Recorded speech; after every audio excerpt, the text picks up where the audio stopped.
نحمده ونصلي على رسوله الكريم اما بعد فاعوذ بالله من الشیطان الرجیم بسم اللہ الرحمن الرحیم وسارعوا الى مغفرة من ربكم وجنة عرضها السماوات والارض اعدت للمتقین۔ معزز سامعین حضرات، اعتکاف کے حوالے سے مختصر فضیلت ہم نے اس سے قبل آپ کے سامنے بیان کی۔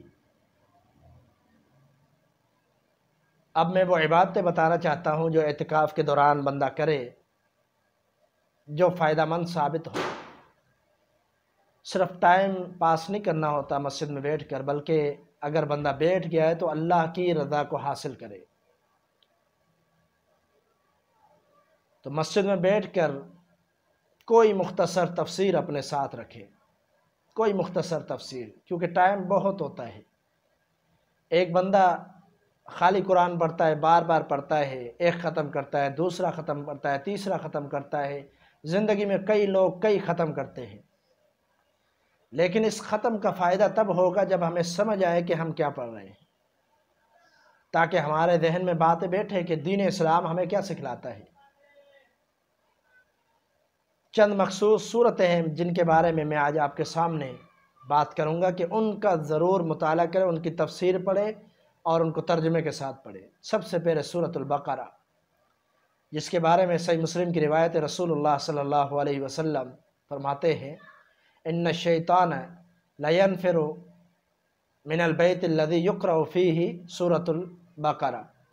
فرمایا کہ شیطان اس گھر سے بھاگ جاتا ہے، اس گھر کے قریب نہیں آتا کہ جس گھر میں سورۃ بقرہ کی تلاوت کی جائے۔ تو ہمیں پڑھنا چاہیے کہ یہ سورۃ بقرہ اتنی بہترین خوشخبری رسول اللہ صلی اللہ علیہ وسلم نے بتلائی، اور اتنا بڑا کام، اتنی بڑی پریشانی جو انسانوں کے لیے ہوتی ہے، شیطان جو دشمن ہے وہ گھروں سے بھاگ جائے۔ تو اس کی فضیلت کیا ہے، کس وجہ سے ہے، اس کے اندر کیا اللہ نے احکامات جاری کیے، یہ ہمیں پڑھنی چاہیے ترجمے کے ساتھ، مختصر تفصیل کے ساتھ۔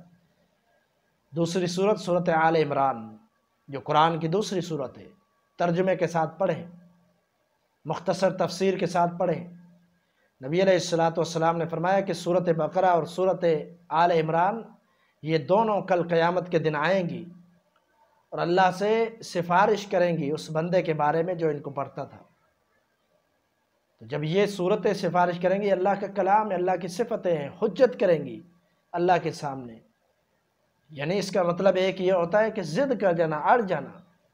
مثال کے طور پر میرا کوئی دوست، میرا کوئی قریبی آتا ہے اور کوئی کام اس نے مجھ سے نکلوانا ہے، مجھ سے کچھ کہنا ہے، تو وہ بڑا حجت سے کہے گا اور بڑے زور سے کہے گا کہ میرا یہ کام کر دو، بس میں آپ سے امید لے کر آیا ہوں۔ یہ دو صورتیں اللہ کی صفتیں ہیں۔ اللہ کی صفت کس طرح؟ اللہ کا کلام اللہ کی صفت ہے، تو یہ اللہ کے سامنے حجت پیش کریں گی کہ اللہ ہم تیرا کلام ہے، تیری ذات کے ساتھ ہمارا تعلق ہے، اے اللہ تو اس بندے کو معاف کر دے، یہ ہمارے ساتھ محبت کرتا تھا، ہماری تلاوت کرتا تھا۔ اور حدیث کے الفاظ، اللہ تعالیٰ ان کی سفارش کو قبول کر لے گا۔ اسی طرح سورۃ ہود کا پڑھنا، اس کا ترجمہ پڑھے، اس کے اندر بہت ساری ہدایات، بہت ساری باتیں ہیں۔ نبی علیہ السلام کے سامنے ایک دفعہ صحابہ نے اظہار کیا کہ آپ کے اندر بڑھاپے کے آثار ظاہر ہو رہے ہیں، یعنی آپ کے چہرے پر بڑھاپے کے آثار ظاہر ہو رہے ہیں۔ تو آپ نے فرمایا شیبتنی سورۃ ہود، اے میرے صحابہ مجھے سورۃ ہود نے بوڑھا کر دیا۔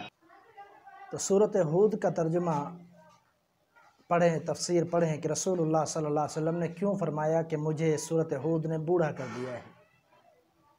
اس کے بعد سورۃ نور، سورۃ نور جس کے اندر عورتوں کے مسائل ہیں۔ بہت سارے لوگ ہوتے ہیں جن کو عورتوں کے مسائل کا پتہ نہیں ہوتا، بڑے پریشان ہوتے ہیں، اپنے گھر اہل و عیال میں مسائل ہوتے ہیں اور پھر وہ پوچھنے آتے ہیں۔ اس سے بہتر ہے بندہ خود تفسیر پڑھے اور ترجمہ پڑھے سورۃ نور کا۔ اس کے اندر عورت کے سارے مسائل، تقریباً پردے کے مسائل، عورتوں کے مسائل، وہ سورۃ نور کے اندر موجود ہیں۔ اس کے بعد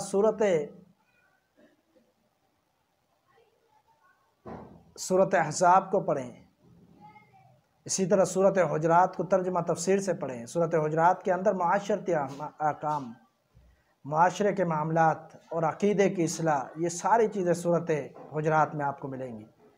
اس کے بعد دعاؤں کا اہتمام کریں، صبح شام جس وقت ٹائم ملے، اکیلے میں رات کو تہجد کے بعد دعائیں، وطر کے بعد دعائیں، سحری سے پہلے دعائیں، افطاری سے پہلے دعائیں، اور دعاؤں کا اہتمام کریں۔ اپنے ساتھ ایک چھوٹی سی کتاب ہے حصن المسلم، وہ رکھیں، صبح شام کے اذکار یاد کریں، اور دنیا سے جانے والے لوگ، جنازے کی دعائیں ان کے لیے یاد کریں۔ اپنے قریبی گزر جاتے ہیں، دنیا سے چلے جاتے ہیں، لیکن ہمیں دعائیں یاد نہیں ہوتی۔ والدین کے لیے دعائیں کرنا، اپنی اولاد کے لیے جب دعائیں یاد ہوں گی تو بندہ کرے گا۔ تو یہ صبح شام کے اذکار بہت ہی انتہائی نادر موقع ہے اعتکاف کا، کہ بندہ وہاں پر دعائیں بھی یاد کرے، نماز کی دعائیں، جنازے کی دعائیں، دیگر دعائیں کریں مسلمانوں کے لیے اور اپنے لیے، اپنے والدین کے لیے، جنت اور جہنم سے آزادی کے لیے، جنت کے لیے۔ یہ دعائیں بہت زیادہ کارآمد ہو سکتی ہیں بندہ جب اکیلے میں، تنہائی میں اللہ کے لیے بیٹھا ہوا ہے، اللہ کی رضا کے لیے، اور وہاں پر دعائیں کریں تو ضرور انشاءاللہ اللہ تعالیٰ قبول کرے گا۔ تو ان چیزوں کا اہتمام کریں، نوافل کی پابندی، اور وہیں رہ کر بھی کچھ لوگ ایسے ہوتے ہیں جن کی اقامت چلی جاتی ہے، تکبیر اولیٰ ضائع ہو جاتی ہے۔ اس طرح نہ ہونا چاہیے، بلکہ مقصد کو حاصل کرنے کے لیے یہ سارے کام کرنے پڑیں گے۔ تو انشاءاللہ لیلۃ القدر کی رات بھی حاصل ہوگی، جو 1000 مہینوں سے زیادہ بہتر ہے، وہ رات بھی حاصل کر سکتے ہیں اعتکاف کی صورت میں۔ اللہ تعالیٰ سے دعا ہے کہ اللہ تعالیٰ ہمیں صحیح معنی میں اعتکاف گزارنے کی توفیق عطا فرمائے۔ وما توفیق الا باللہ علیہ توکلت و الیہ